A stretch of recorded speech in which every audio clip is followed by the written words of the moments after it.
This episode of the Ageless and Awesome podcast is sponsored by the Radiant Reset Hormone Detox Guide for Perimenopausal Women. As a woman in the modern world, our hormones are taking a battering. They're impacted by the food we eat, the toxins we're exposed to, such as when we eat out of plastic takeaway containers, or even worse, reheat food in them. Please don't do this. If you're handling FPOS receipts, filling the car with fuel, eating non-organic produce that hasn't been washed effectively, plus so much more things add to our toxic load every day. Even though our bodies are designed to effectively manage toxins, they haven't evolved as quickly as our toxic world has, unfortunately. So our body does need support. Symptoms such as stubborn weight gain, fatigue, disrupted periods, irritability, and gut health issues can be a sign that you'd benefit from a gentle detox. And that's why I developed the Radiant Reset Hormone Detox Guide for Perimenopausal Women. This free guide has an abundance of information to get you started on your very own DIY detox. And if you'd like to upgrade to VIP, it's only $47 for a limited time. I used to sell this program for $247. The upgrade gives you the recipes, including plenty of plant-based options, the meal planner, the shopping list template, the video workshop, and so much more. Click the link in the show notes to learn more now. Take care of your hormones. They are a critical part of your health as a woman. Hi, I'm Susie Garden, and this is the Ageless and Awesome podcast. I'm an age-defying naturopath and clinical nutritionist, and I'm here to bust myths around women's health and aging so that you can be ageless and awesome in your 40s, 50s, and beyond. The Ageless and Awesome podcast is dedicated to helping women through perimenopause and menopause with great health, a positive mindset, and outrageous confidence. Hit subscribe or follow now, and let's get started. Hello, gorgeous one, and welcome to Q&A Thursday with me, Susie. I hope you've been enjoying my last 4 weeks of the belly fat series. I think I'm pretty much done with that. But if you can think of any other areas within that you'd like me to explore, please let me know at Susie Garden Wellness on Instagram or hello@susiegarden.com. I just thought I'd pop that in there because it's been a really popular series, probably some of my most popular episodes actually. So it's clearly something that you all like hearing about. So yeah, feel free to go and look back on the last, I think it's all of May, maybe even the week before and last week of April, all about belly fat. Anyway, today I've got a question from Beth from Canberra. She is a listener, and she wanted me to list out pretty much all of the what I would call atypical symptoms of menopause. As she said in her email to me, when she was in her 40s, she knew about hot flushes and night sweats and irregular periods, and that's kind of what she expected. But she didn't expect all of the other symptoms, and she just wondered, what are all the symptoms? Because there are loads. The good thing is about 20% of women will have no symptoms. So please don't feel like, oh my God, this is inevitable. There's plenty of things you can do to help avoid symptoms. In fact, I'll talk about that in a sec. But yeah, 20% of women have no symptoms. 20% have severe symptoms. And around 60% have mild to moderate symptoms that still will impact and interfere with their daily life. So, not everyone is going to go through an absolute hell on earth, but many women do have symptoms that really impact them on a daily basis. And I just did want to comment so that, around 20% have no symptoms at all. And the symptoms are very much influenced by your health status going into perimenopause. So if you have multiple medical conditions, if you are carrying additional weight, if you're not particularly looking after your body with the food choices that you have, with keeping yourself hydrated, if you're drinking lots of alcohol, we know for sure that alcohol does have a really negative effect on menopause and perimenopause symptoms. If you have, I don't know, if you're just generally unhealthy, then that can really influence your experience of perimenopause and menopause. So it's something to consider. If you're looking at yourself and you're thinking, well, I'm in my late 30s or I'm in my 40s and I'm not really in menopause yet or in perimenopause, I'm not really feeling that great. My energy is low, my stress is high, I'm not sleeping that well. And maybe if you have some of the symptoms that I'm about to list out, you may want to consider having a look at, well, what can you do to help put you in a really good position going into menopause and or perimenopause and menopause. So anyway, let's get into these symptoms. So some of the more unusual, actually, I'm not going to say more unusual. What I'm going to say is that there are symptoms that you may not necessarily associate with perimenopause and menopause. So one of the ones that I didn't really associate with it was joint pain, and in particular, hip pain and shoulder pain. And it's often on one side, although it can be on both sides. But yeah, that is absolutely a symptom of peri and menopause. Perimenopause anxiety and perimenopause depression.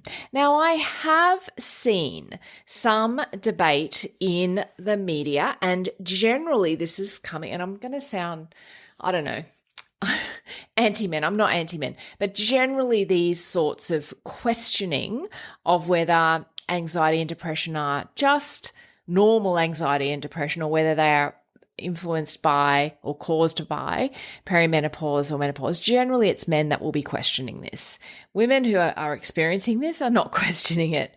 And interestingly, I was on a little call earlier this week, actually, with a small group of psychologists that I'm doing some work with, and we were talking about perimenopause anxiety specifically. And interestingly, from their point of view, with the clients that they're seeing, who they perhaps have been treating for anxiety for many years, their patients are sharing with them that since been in perimenopause, that their experience of their anxiety is different. How it feels in their body is different. How it's presenting is different. And so there does seem to be a difference with perimenopause anxiety and depression. And the depression part I'm getting from just the scientific literature that I've read, that, you know, the hormonal fluctuations, as you would expect, really, as you would expect, because we know they have the hormonal fluctuations have an impact on our stress response and our relaxation response, and that's through the technical term is through the HPA axis. If you're familiar with that, so we know that the hormonal fluctuations can destabilize the HPA axis, and that can, particularly with regard to anxiety, can change people's perception of that. So definitely we know that there is a difference in the anxiety and depression that women in perimenopause specifically and menopause can have. Another one, brain fog. I've talked quite a bit on brain fog, actually, if you go back through my episode list. Brain fog, and I've experienced that one myself. It's horrible. It's things like memory loss. So walking into a room, you don't know why you've done it. Often for me, I found when I was on the computer and I'd open up a new window on the internet, and then I'd be sitting there going, what was I about to do? I've got no idea what I was about to look for or where I was about to go. Things like forgetting people's names. That's another thing. Or being in a sentence and forgetting the word that you want to use, even though you know what the word is. It's not complicated, but you just can't think of it. All of that comes under the umbrella of brain fog. Also, fatigue. And this fatigue is just exhaustion. And that can be because of the insomnia, yet another symptom. The insomnia can actually happen quite early in the perimenopause because of the drop, because progesterone drops significantly. So you get this big drop in progesterone, and that can really impact your sleep. And that can give you that insomnia. So that fatigue and exhaustion can be from the lack of sleep, but also you can, even if you're sleeping well, sometimes this fatigue and exhaustion can just happen. A decrease in motivation. That's another thing that can be really quite debilitating, particularly in the workplace. Difficulty concentrating. That's another one. You notice a lot of these are brain type symptoms, and that's because the fluctuating hormones and the drop in progesterone can really have a significant impact on the brain. The brain loves estrogen, loves it, and loves progesterone. So when this is dropping away, or in estrogen's case, it surges and then drops and then surges and then drops. It really impacts the brain, and therefore you get these types of symptoms. Also, I think, as we know, a drop in libido can happen. Also, vaginal dryness, vaginal pain, urinary tract infections, when perhaps you haven't had them for a really long time or you've never had them, suddenly getting frequent urinary tract infections. There can also be a frequent need to urinate in small amounts. So you feel like you're busting to go to the loo, but then there's only the tiniest amount of urine that's produced. There can also be stress incontinence. So stress incontinence is when it's not when you're feeling stressed, it's when you might sneeze, for example, or you jump up and down, or do some sort of, generally it's a jumping or running, and small amounts of urine are leaked. Also, you can get, in terms of skin issues, this sensation of ants crawling on the skin. I can't even imagine what that would be like. Adult acne can happen. So you can get an increase in oil production, get adult acne. You can also get a decrease in oil production and get dry skin. In my case, I got eczema and allergies flaring up, but I'd never had eczema before in my life. And I think I was around 45, started getting eczema quite badly too. Until I worked out that it was from menopause or perimenopause, and then I could actually get to that underlying cause to fix it. Things like hair loss, hair becoming brittle, nails becoming brittle, an increase in migraines, or migraines happening when you've never had them before. Something very unusual called burning mouth syndrome. I have had a client that had burning mouth syndrome, and when she did Glow Protocol, she found really good relief. So I found that really amazing, because I'd never had a client with burning mouth syndrome before, and I really was not expecting to see the amount of improvement that she got. So it is a bit of an unusual symptom, but not a very nice one. Tender breasts all the time, not just cyclical. Crying at just nothing. Mood swings, irritability. What else? Weight gain, of course. Oh my gosh, that's obviously a space that I work a lot in.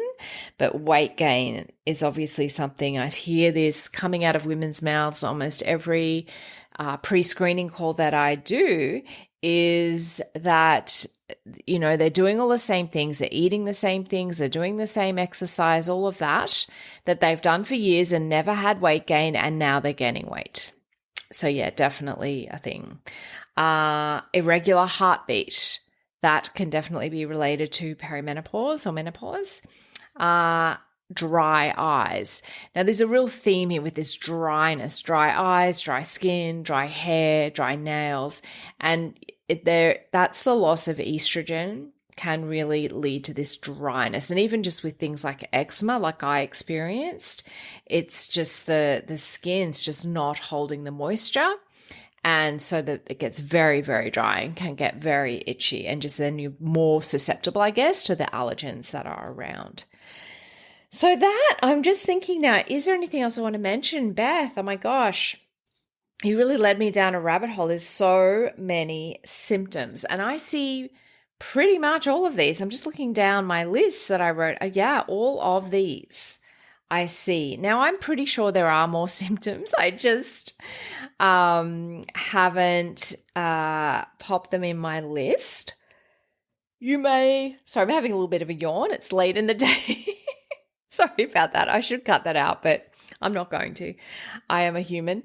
I am a person. So I think I've covered everything if you can think of other symptoms, or if you have symptoms and you're wondering whether they're related to perimenopause or menopause, please feel free to message me at Susie Garden Wellness on Instagram or Facebook, or hello@susiegarden.com.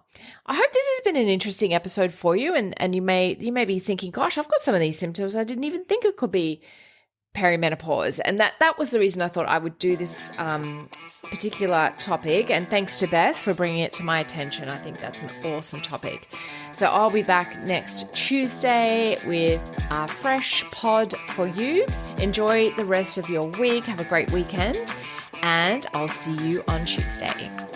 Thanks so much for joining me today on the Ageless and Awesome podcast. If you liked today's episode, please make sure you click the little plus button if you're on Apple Podcasts, or the follow button if you're on Spotify, so that you get each new episode delivered to you every week. If you like free stuff, then head to the show notes and click the link to receive my free Radiant Reset Hormone Detox Guide for perimenopausal women. Or if you'd like to continue the discussion, head over to Instagram and DM me at Susie Garden Wellness. I'd love to connect with you.